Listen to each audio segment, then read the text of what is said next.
Alright, this is the flossers for the braces. My daughter just got the braces, and her doctor, orthodontist, recommend those kind of flossers because it's gonna go underneath the braces. You can see right here in the picture. So let's see, it's 60 flossers.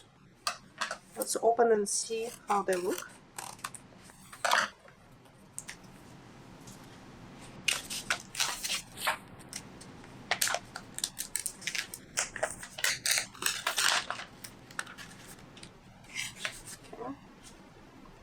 So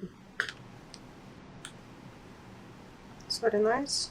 So this part right here can go underneath the braces, and you have a not your regular teeth pick.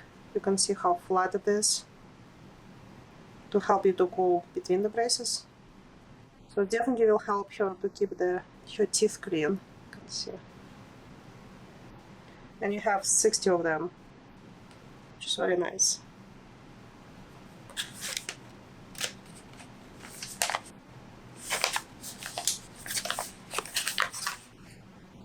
And they're also made out of the recycled plastic. Nice. That's very nice.